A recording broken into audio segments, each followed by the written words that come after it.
કોણ માપકના ઉપયોગથી, તો આ વસ્તુ હું તમને બતાવું છું કોણ માપકનો આવો ઉપયોગ કરી શકાય એવું કહેવું છે. તો સીધું ગોઠવી દઈએ આપણે. કોણ માપકના ઉપયોગથી 65° માપનો ખૂણો એબીસી બનાવો. હવે એબીસીને એકરૂપ હોય તેવા ત્રિકોણ પીક્યુઆરની રચના કરો, રચનાના મુદ્દા લખો. તો ચલો પહેલાં આપણે એબીસી બનાવવાનો છે. કેટલાનો?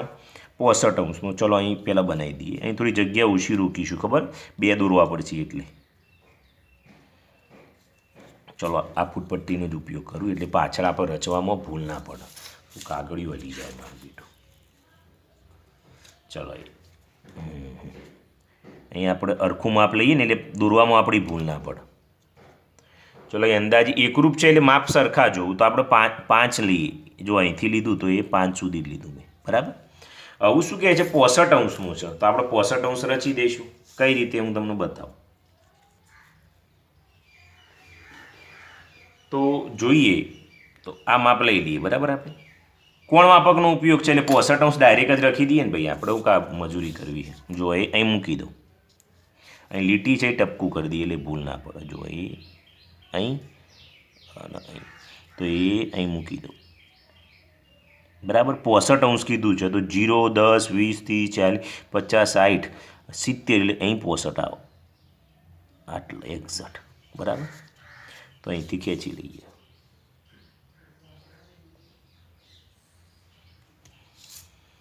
આ કોણ માપકના ઉપયોગથી એબીસી બનાવ્યો તો અહીં લખી દઈએ, ખૂણો બનાવી દઈએ. એ બી સી કેટલા અંશનો બન્યા? 65°, બરાબર. તમે જોયો પણ ખરો 65°નું માપ કમ્પ્લીટ છે. ફરી વાર હું તમને બતાવું. 65° દોરીએ એટલે એક્ઝેક્ટ આવો જુઓ. આ પરિકર ચલો કોણ માપક મૂકીને બતાવું. જુઓ આપણે કોણ માપકનો ઉપયોગ કર્યો છે. થઈ ગયું 60 અને 65, બરાબર. હવે આવો ને આવો અહીં દોરવાનો છે. કયો? એબીસીને એકરૂપ હોય તેવા પીક્યુઆરની રચના કરવાની છે. તો આવું જુઓ કઈ રીતે દોરવું ચાહે. સોરી દોરાય હો. અહીંથી આ 5 છે તો અહીંયા આપણે 5 દોરી દઈએ. તો અહીંયા આપણે આ 5 દોરી દઈએ. અહીંથી લઈશું તો 5 થઈ ગયા, બરાબર. તો અહીં શું નામ આપીશું? અહીં કયો કીધું છે? પીક્યુઆર. તો પીક્યુઆર એટલે ક્યુઆર આવશે. QR, બરાબર છે. હવે આપણે આગળ વધીશું. હવે વિદ્યાર્થી મિત્રો જો અહીં 5 સેન્ટીમીટરનું છે તો અહીંથી આ વધારી લો તમે એક ટાઈમે. અહીં કિરણ દોરો અને પછી અહીંથી અહીં ચાપ મારો તો પણ ચાલો. આ રીતે ચાપ મારી દો તો પણ એ જ જગ્યાએ આવશે, બરાબર છે. હવે શું કરવાનું છે? તો અહીંથી આપણે જોઈએ માપ લઈ લઈએ. જુઓ એ આ ટપકાથી આટલું માપ લઈ લઈએ, બરાબર છે. આટલા આવી જશે તો અહીંથી ચાપ મારવાનો પછી, ઓકે. અને આ કેટલું લીધું છે એ પ્રમાણે ચાપ મારવાનો. જો આ અંતર કેટલું છે તો એ વધારે છે તો આપણે થોડું ઓછું કરી દઉં. આટલું છે, બરાબર. ઉભા એક્ઝેક્ટ છે તો એ ચાપ અહીંથી અહીં મારવાનું. તો બંને ચાપ અડી ગયા, બસ અહીંથી અહીં અડાડી દેવાનું. હવે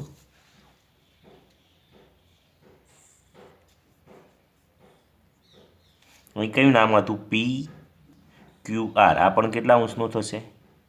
65°. આપણે માપવો હોય તો માપી દઈએ. ચલો જોઈ લઈએ. જો અહીં 0, 60 અને 65ની વચ્ચે આવી ગયો છે વિદ્યાર્થી મિત્રો.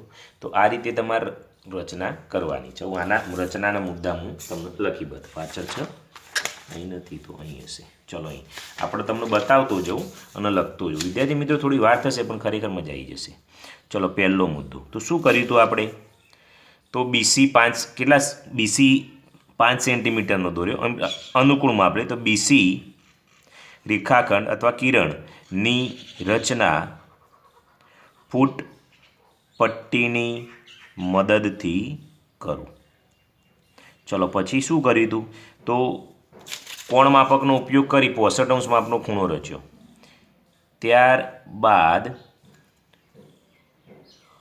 કોણ માપકનો ઉપયોગ કરી માપખૂણો ABC બરાબર 65°ની રચના કરો.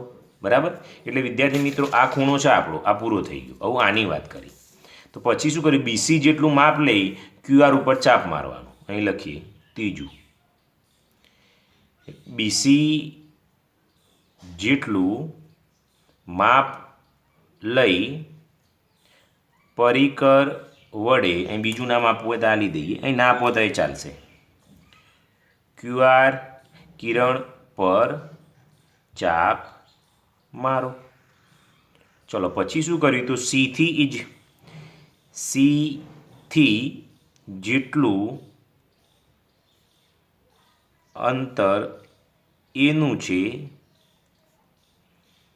તેટલું માપ લઈ પરિકર વડે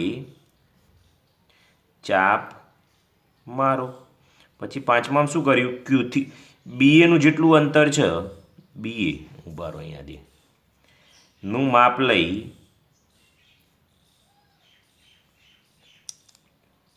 બરાબર ક્યુને કેન્દ્ર લઈ ચાપ મારો. બંને ચાપ જો છેદે ત્યો કયું નામ આપેલું છે, P નામ આપો. આમ ખૂણો PQR બરાબર 65°ની રચના થાય છે. ચલો છઠ્ઠો, આમ ખૂણો ABC, આ બે લીટો કરીને આવું કરો એટલે એકરૂપ છે, ખૂણો PQR બને છે. બરાબર છે. આ બંનેનું કામ આપણું થઈ ગયું છે. આવી આકૃતિ તમારે દોરવાની છે. ચલો હવે આગળ 10મો જોઈએ. 42° માપનો ખૂણો XYZ કોણ માપકથી રચો. તો પહેલાં જેમ 65 હતું એવું 42. પછી પરિકર અને માપપટ્ટીના ઉપયોગથી XYZ પૂરક કોણની રચના કરો. રચનાના મુદ્દા લખો. એ પૂરક કોણ કીધું છે. હું તમને પૂરક કોણ એટલે શું પછી શીખવાડું. તો પહેલાં આપણે રચના કરી દઈએ. ચલો પહેલાં આપણે લીટી મોટી દોરીએ. ચલો બા તમને દેખાતું નથી, અહીંથી દોરીએ એ આ 5 સુધી લઈએ પણ લીટી 6 સુધી દોરીએ તો આપણે ગણીશું આટલા સુધી જ. બરાબર 5 સુધી અને અહીં 1 સુધી. તો અહીં શું નામ આપીશું, XYZ એટલે XY આટલા આવશે, Y અને Z આ કિરણ પર લઈ રહ્યું, કોઈ નડતું નહીં. હવે 42°નો છે એ કણ X લઈ લઈશું, કોણમાં પણ નીચે આવું. ચલો 42 તો અહીં મૂકી દેવાનું. અહીં લીટી તો 0, 10, 20, 30, 40 અને 42 છે, આ 45 થશે. એટલે આ બેના વચ્ચે આવે એટલે આટલા કદાચ આવશે. બરાબર. ચલો લીટી દોરી દઈએ. કોણ માપકનો ઉપયોગ છે એટલે આપણને ખૂણો રચવામાં સહાયતા થાય. બરાબર. ચલો એ અહીં ખેંચી લઈએ. હવે આ આપણે 5 રાખ્યું તો આ 5 જ રાખીએ એટલે હું બે માં પરખો હોય તો આપણને વધુ ના આવે. પણ આને તો આપણે એને લેવા દેવા જ નહીં. ચલો કેમ, આ તો ખૂણાની વાત છે એટલે ચલો 42°. એકરૂપ કીધો હોય તો એનું માપ સરખું જુઓ, પણ એવું નથી. તો અહીં શું નામ આપીશું, અહીં X આવી દઈએ. ચલો તો ખૂણો X, Y અને Z 42°નો કોણ માપકથી રચો તો રચાઈ ગયું. ચલો આપણે માપીને એક વાર તમને બતાવી દઈએ. જોઈ લો હાડો, 1 મિનિટ. અહીં આવશે. બરોબર લીટી ઉપર લીટી આપી જુઓ આપણે એક્ઝેક્ટ જુઓ. 0, 10, 20, 30, 40 ને 42 થઈ ગયો. હવે વિદ્યાર્થી મિત્રો શું કહે છે, XYZ પૂરક કોણની રચના કરો. પૂરક કોણ એટલે આ 42 તો આ જે બાકીનો ખૂણો હોય ને વિદ્યાર્થી મિત્રો એને પૂરક કોણ કહેવાય. એ કેવી રીતે રચવાનું એવું તમને બતાવી. તો અહીં નામ તો XYZ આપ્યું નથી તો આપણે અહીં જ લઈ લઈએ, એક લીટી મારી દઈએ. બરાબર છે. આને 42°નો રચવો પડશે આપણે અને એનો પૂરક કોણ લેવો પડશે. તો અહીં આપણે 42નો રચી દઈએ. તો જો 0, 10, 20, 30, 40 ના, પણ આમાં શું કહ્યું છે, પૂરક કોણનો ઉપયોગ કરવાનો, પણ પરિકર અને માપપટ્ટીનો ઉપયોગ કરવાનો છે. જુઓ, એના સિવાયનો ઉપયોગ કરવાનો નથી, એટલે કોણ માપકનો ઉપયોગ આપણે કરાય નહીં, એના સિવાય દોરવાનું છે. તો ચલો હું તમને બતાવી દઉં કઈ રીતે દોરીશું આપણે.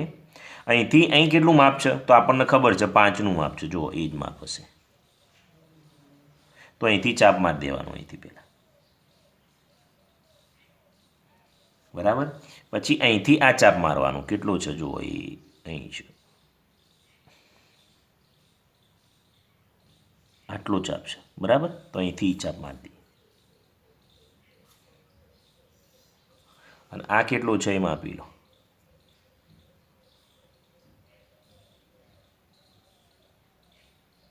આટલો છે, તો એથી માર દો.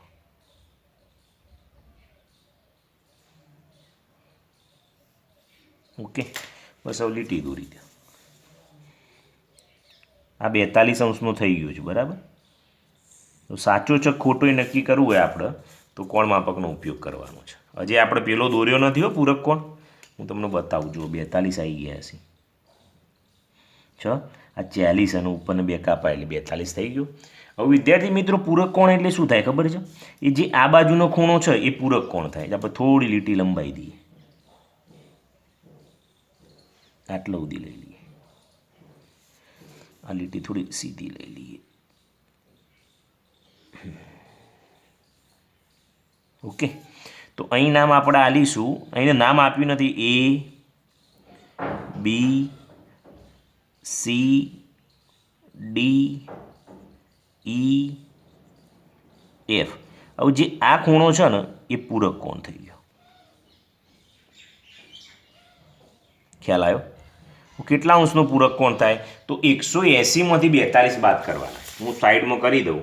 180 ઓછા 42 એટલે 7 અને 10, 10માંથી 2 જાય એટલે 8, 7માંથી 4 જાય એટલે 3, 138° ખૂણો થયો.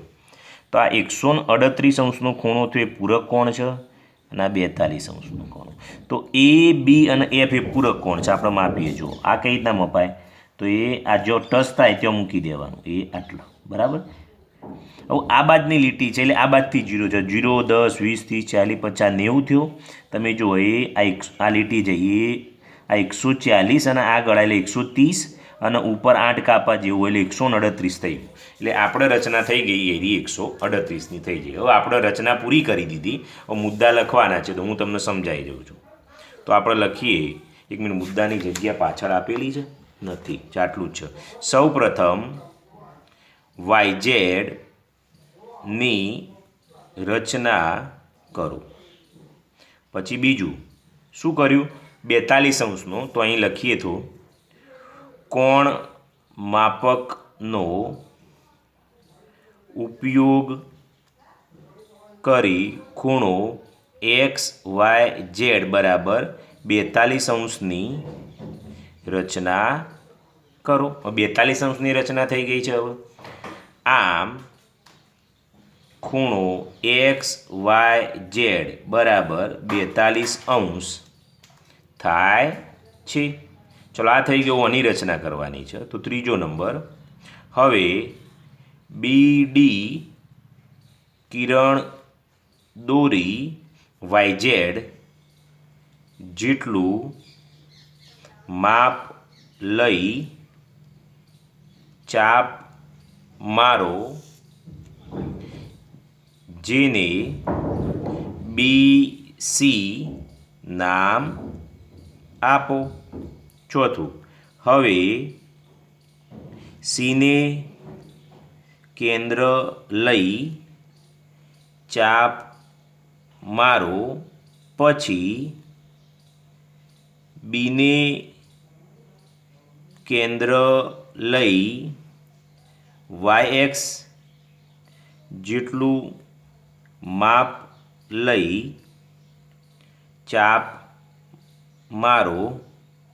બંને ચાપ જો છેદે ત્યાં કયું નામ આપેલું છે? E નામ આપેલું છે. જો અહીં તો E નામ આપો. આમ કયો ખૂણો? EBC, EBD કોક C કો બે એક જ છો. ખૂણો EBD બરાબર 42 થાય છે અને તેનો પૂરક કોણ આ માગેલો છે. પૂરક કોણ કયો કહેવાય વિદ્યાર્થી મિત્રો? એફ બી એ 138 બને છે. તો એ લખી દઈએ એફ બી એ બરાબર 138 રચના થાય છે. ઓકે, તો આ રીતે આપણે રચનાના મુદ્દા લખવાના છે. હવે વિદ્યાર્થી મિત્રો જો તો 82 માપનો ખૂણો PQR રચો તો અહીં આપણે બનાવી દઈએ. ચલો એ અહીં જુઓ તો હું લીટી પહેલાં બનાવી દઉં. અહીં લીટી ખેંચી લીધી. કોણ માપકથી રચવાનો છે એટલે ચિંતા કરવાની નથી. અહીં નામ આપી દઈએ. ચલો એ આપી દઈએ. ના PQR છે, પૂછવું પડશે મારે, કારણ કે PQR જે કીધું હોય જ લખવું પડે વિદ્યાર્થી મિત્રો. જો નામ ના આપ્યું હોય તો આપણે ગમે તે લખી શકીએ. એટલે અહીં શું આવશે? Q આવશે અને અહીં R આવશે. હવે શું કહે છે? 82 છે, તો આપણે અહીં મૂકીને પહેલાં 82 હું બનાવી દઉં. એટલે જો 80 અને 2 ઉપર કાપા એટલે આટલા આવશે અંદાજિત. બરાબર, તો આપણે અહીંથી હું ખેંચી લઉં છું. એટલે આ ખૂણો છે એ કેટલા અંશનો થઈ ગયો વિદ્યાર્થી મિત્રો? 82 થઈ ગયો. તો અહીં આપણે લખી દઈએ PQR. આ કેટલા અંશનો થઈ ગયો? 82 થઈ ગયો. માપવું હોય તો જો માપી લો, એક વખત ખ્યાલ આવી જાય તમને. તો અહીં મૂકી દઉં છું. તમે જુઓ તો 80 ઉપર 2 કાપા થઈ ગયા છે. બરાબર, હવે શું કહે છે? આ ખૂણાના 4 સરખા ભાગ પરિકર અને માપપટ્ટી વડે કરો. તો વિદ્યાર્થી મિત્રો ખૂણાના 4 સરખા ભાગ કરવાના. તો પહેલાં શું કરીશું? અંદાજિત આ રીતે માપ લઈ લઈશું આપણે. બરાબર, અહીંથી એક ચાપ મારી દઈએ એટલે આપણી ભૂલ પડે નહીં. જો એ કઈ રીતે કરવાના હું તમને બતાવી દઉં. તો અહીંથી લઈ લેવાનું એ અહીં. ઓકે, આ રીતે ચાપ મારી દીધો આપણે. હવે શું કરવાનું? અહીંથી અહીં ચાપ મારવાનું. અનુકૂળ માપ લઈ લો પહેલાં. ચલો એ થોડું માપનું લઈએ. અહીંથી આનો દ્વિભાજક બનાવી દઈએ અને અહીંથી આનો દ્વિભાજક બનાવી દઈએ. એટલે 2 સરખા ભાગ તો થઈ ગયા. ઓકે, તો લાવો એક ફૂટપટ્ટી વડે આ દોરી દઈએ. અહીં અડવું જોઈએ અને અહીં પણ વચ્ચે જોવું જોઈએ. બરાબર છે, તો એ આ રચના થઈ જાય. હવે શું કરીએ આપણે? તો આનો દ્વિભાજક લઈએ. તો એ અહીંથી થોડું માપ નાનું કરી દઉં એટલે ભૂલ પડે નહીં. અહીંથી અહીં ચાપ મારું જુઓ એ અહીં, અને અહીંથી અહીં મારી દઈએ. ઓકે, એટલે આ દ્વિભાજક થઈ ગયો. ચલો અહીંથી અહીં ઉપરની બાજુ મારી દઈએ અને અહીંથી એ બાજુ મારી દઈએ. બસ દ્વિભાજકની રચના થઈ ગઈ આપણી. તો એ અહીંથી અહીં મારી દઈએ. અહીં માપ કમ્પ્લીટ આવવું જોઈએ. બરાબર છે, અહીં મારી દઈએ અને અહીંથી અહીં મારી દઈએ. એ અહીં માપ દઈએ. ઓકે, આ રીતે દ્વિભાજક અહીં નામ આપી દઈએ. અહીં જો એ આપી દઈએ, અહીં B આપી દઈએ, અહીં C આપી દઈએ, અહીં D E F આપી દઈએ. આ દ્વિભાજકની રચનાઓ કેવી થઈ જાય વિદ્યાર્થી મિત્રો? આપણી તૈયાર થઈ ગઈ. બસ હવે જે કર્યું એ લખી દો. તો પહેલાં શું કર્યું? 1 નંબર આ QR રચ્યો. સૌ પ્રથમ ફૂટપટ્ટીની મદદથી QR રચો. ચલો પછી શું કરીશું? તો કોણ માપકનો ઉપયોગ કર્યો. કોણ માપકનો ઉપયોગ કરી શું કર્યું? PQR ખૂણો PQR બરાબર 82 ની રચના કરો. ચલો ત્રીજામાં શું કર્યું? તો PQR નો દ્વિભાજક રચ્યો. તો ખૂણો PQR નો દ્વિભાજક રચો. કયું નામ આપ્યું? EQR, જેને ખૂણો EQR નામ આપો. ચલો એ થઈ ગયું. પછી શું કર્યું? તો EQR નો દ્વિભાજક રચ્યો. તો ખૂણા EQR નો દ્વિભાજક રચો, જેને હું નામ આપ્યું? FQR. ખૂણો FQR નામ આપો. ચલો પાંચમામાં શું કર્યું? તો EQP નો દ્વિભાજક અથવા PQE નો દ્વિભાજક રચો જેને હું નામ આપી દીધું EQD નામ આપો. ચલો બધું પતી ગયું. હવે જો આપણે કેટલા ખૂણા કીધા હતા? 4. તો 1 2 3 અને 4 બધા દ્વિભાજક એટલે બધા ખૂણાના માપ સરખા થશે. આમ પહેલો ખૂણો PQD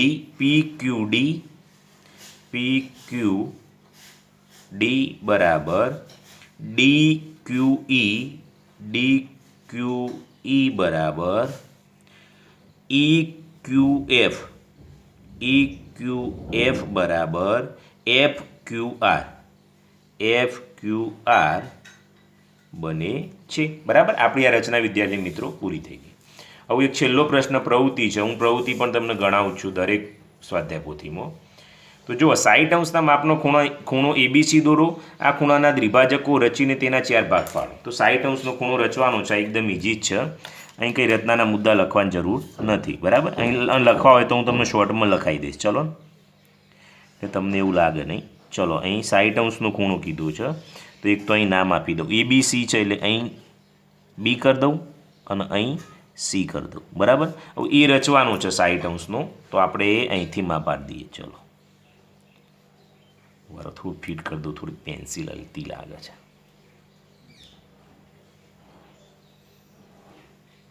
પેન્સિલ એ રીતના ફિટ કરવાની કે પછી તમે કામ કરવા લો એટલે હલવું જોઈએ નહીં. ચલો 60 અંશનો તો અહીંથી ચાપ એના જ માપ લઈને અહીંથી મારવાનો. તો આ ખૂણો આપણો 60 અંશનો થઈ ગયો. હું તમને માપીને પછી બતાવડાવું. બરાબર. એટલે ભૂલ પડે નહીં.